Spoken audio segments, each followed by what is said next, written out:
Welcome back to TarHeelIllustrated.com. And if you're watching on our YouTube channel, Tar Heel Illustrated, I'm THI staff writer Jacob Turner. And joining me for today's podcast, our very own publisher, Andrew Jones.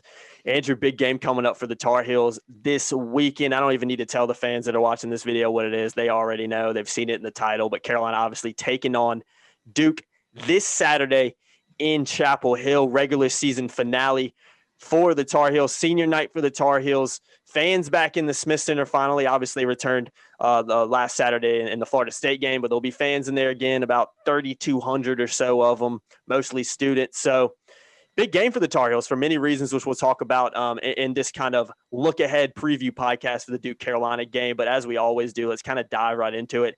Carolina sitting at 15-9 overall, 9-6 in the ACC.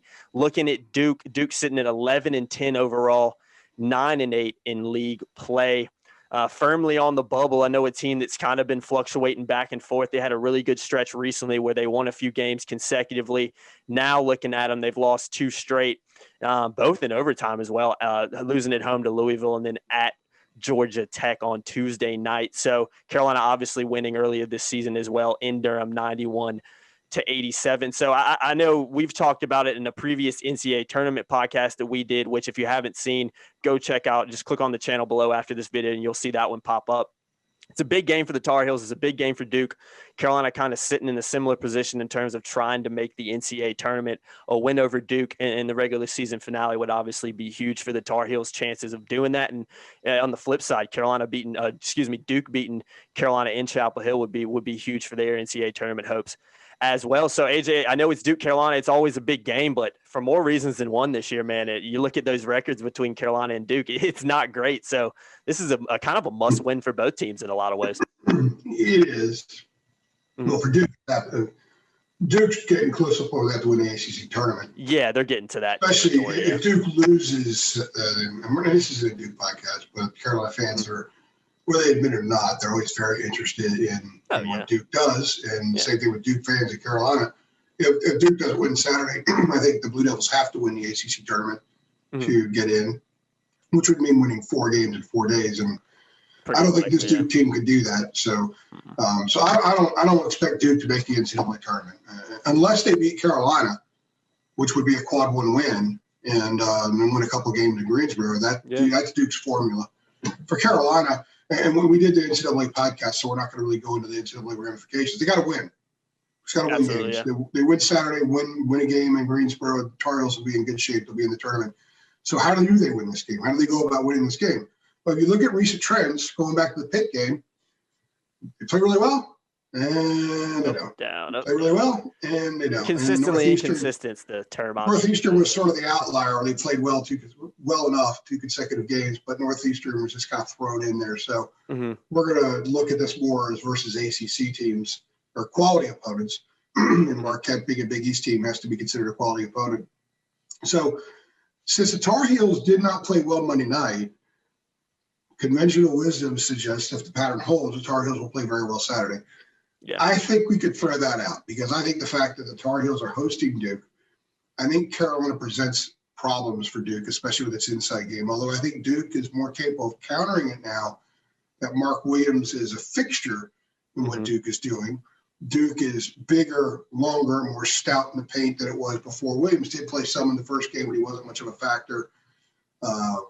If I'm Armando Bacot or Day'Ron Sharp, I'd rather get Jalen Johnson on my hip than Mark Williams. Fair point, yeah. You turn and score over Jalen Johnson, can't really turn and score over Mark Williams. He can be a beast at times. Although Moses Wright had a pretty good game, but a lot of that was in transition on Tuesday night. So I think Carolina has a better team than Duke. I think that they have more stuff for Duke to be concerned about whether or not Duke can actually match up with it. Williams still gets in foul trouble some. He's just learning. He's a freshman. He's just learning how to play the game. And he's building confidence as each time he steps on the court. Carolina should be a confident team. They've had enough really high highs in the last 5 weeks that they should know who they can be.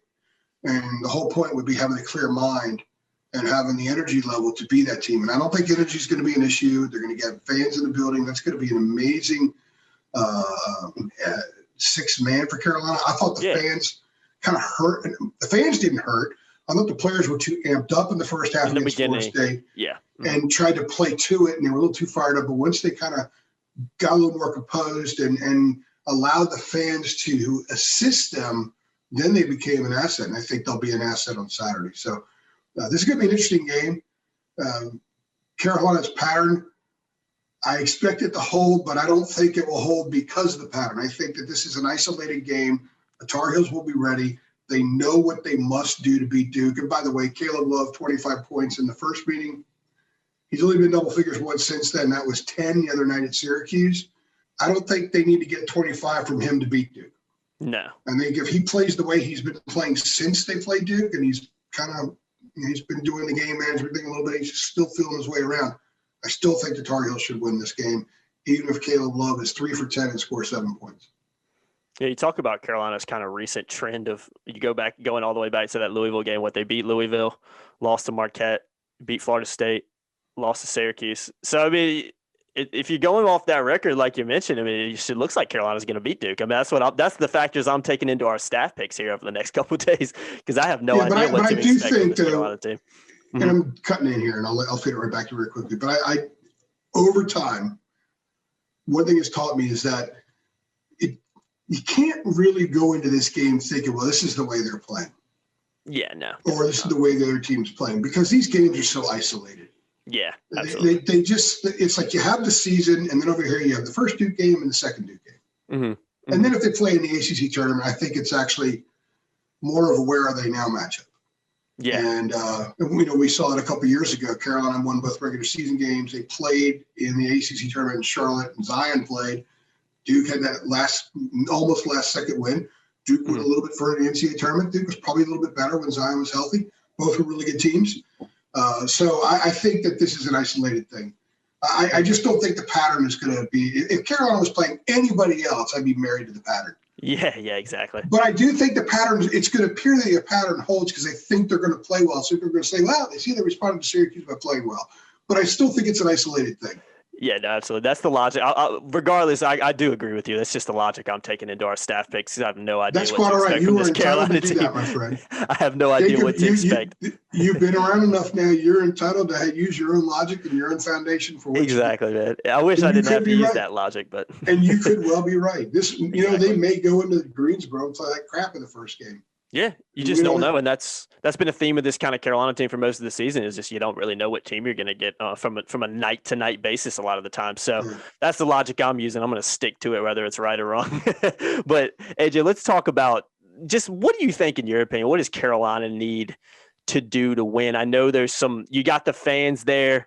I know it's senior night. I know Carolina didn't have a lot of seniors. When you look at the likes of Garrison Brooks, Andrew Platek, there is a couple guys in there that do play, that little extra emphasis on this game, obviously, which can kind of help and sometimes hurt you, like I said, and get you a little bit too amped up at the start and really hurt you. But in your opinion, what do the Tar Heels kind of need to do to beat the Blue Devils on Saturday? Well, they got some walk-on seniors who will start. Yeah, as well. Yeah, good point. Mm-hmm. So they'll start, and usually those guys play pretty well for a minute and a half, 2 minutes. They're inspired. They get after it defensively. They're aggressive. I don't think I can remember maybe one or two occasions where it's kind of hurt a little bit. Backfired, yeah. But Roy will tell you 1,000 times out of 1,000 times, you never win or lose a game in the first couple of minutes anyway. No, definitely not. So, runs occur. When people are like, why didn't he call timeout? 12-0 run. Because runs occur. He knows the run's going to come. Why waste the timeout with something you know is going to come? And you know you're going to respond to it and get out of it. So that's a good point. I think Carolina needs to go inside. It's real simple. Go inside, crush the glass, got to hit a few shots. They got to hit a few perimeter shots. Kerwin Walton's 4 for 20 in his last 2 games. Teams are extending defensively. Louisville made him put the ball on the floor. He had some success with that.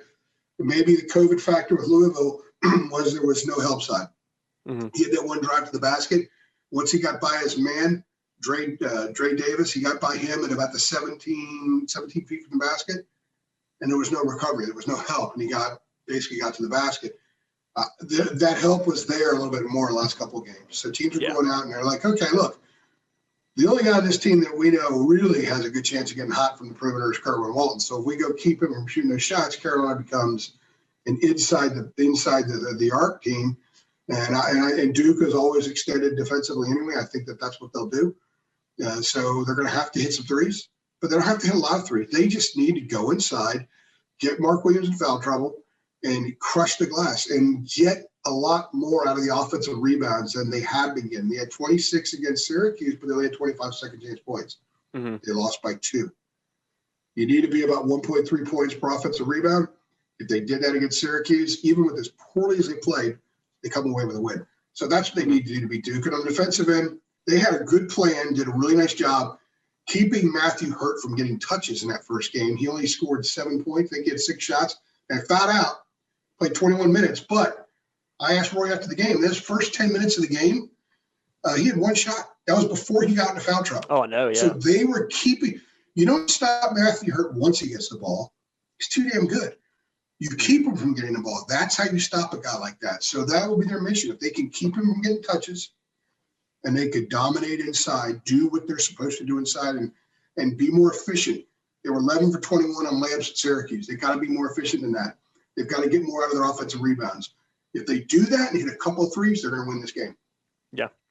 I think you mentioned that Matthew Hurt factor. That's one thing I'm really looking to kind of pay attention to on Saturday, because you mentioned earlier this season, Matthew Hurt he just didn't have a good game against Carolina. Like I said, Carolina did a fantastic job denying him the ball, which obviously led to him not scoring many points and ultimately fouling out. But Carolina won that game by 4. If Matthew Hurt gives Duke what he normally gives him, or even just a little bit closer to what he normally gets him on a normal night, we might be having a different conversation about how the outcome of that game. But like I said, definitely big credit to Carolina for how they stopped him. Now it's just a case of, can they do it again? Because like I said, this Carolina team is extremely inconsistent from game to game. So whether Duke has a different game plan to get Hurt open, get the ball more, whether Carolina sticks to their guns and tries to do the same exact thing that they did in Durham a couple weeks ago, who knows? But that's one thing, like you mentioned, I'm glad you mentioned it, that I'm really going to be paying attention to, because I mean, if you get a normal game out of him with, some of the better games we've seen Duke play over recent weeks, I could see Carolina losing this game for sure. Because I mean, all bets kind of go, like you mentioned, being an isolated game. It's Duke Carolina, and it's hard for Carolina to beat Duke 2 times in a season, regardless of how good or bad the Blue Devils are, how good or bad Carolina is. It's just something they haven't been able to do, especially in recent years. So yeah, it's going to be an interesting one, man. There are other guys to worry about, and Duke fans are familiar with their own patterns as well. Oh yeah, Wendell Moore had a really good game at Georgia Tech. They're all probably figuring, well, Wendell won't do much against Carolina, because if you look at his, if you look at his point totals for the year, like if you look at his game log, he's got 9 games, 5 points or less. Yeah, it's 4 games of 20 or more points. And when he gets 20, he doesn't ball it up, and that's got to be frustrating for Coach K. It's got to be frustrating for Duke. It's got to be extremely frustrating for Wendell. He's a good player.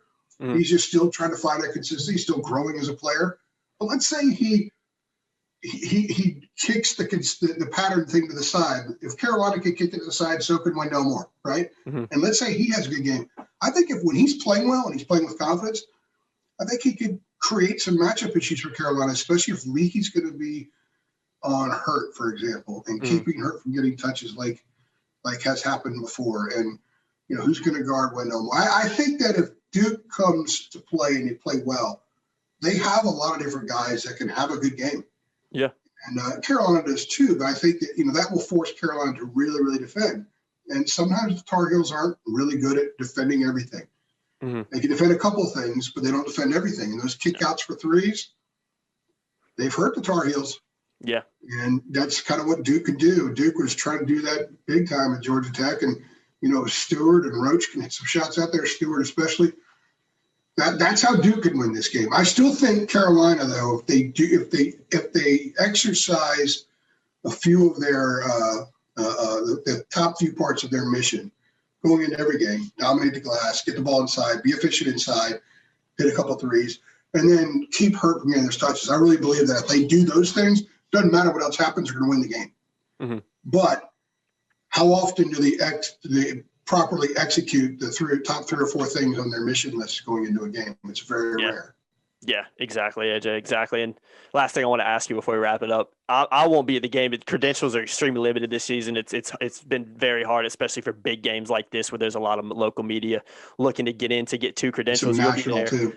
Yeah, no, tons of national writers is there as well. So I won't be there. AJ will obviously be there, but how you've covered a lot more Duke Carolina games than I have, particularly in the Smith Center. But what do you think the atmosphere is going to be like? Because you mentioned Florida State.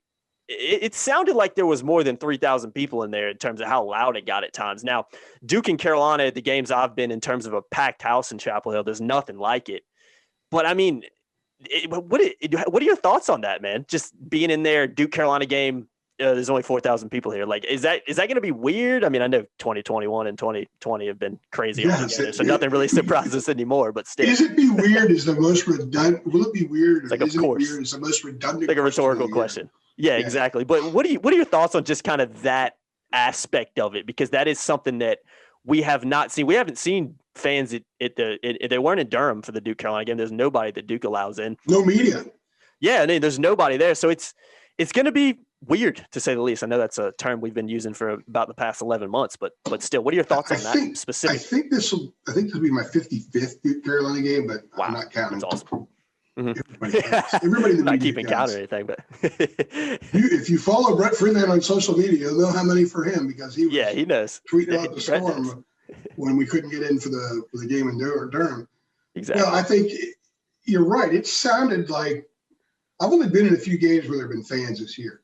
I didn't go to Georgia Tech because there was just one credential for visiting media, and we've been on a rotation, so I didn't get that one. But I was at Florida State, who also only had one.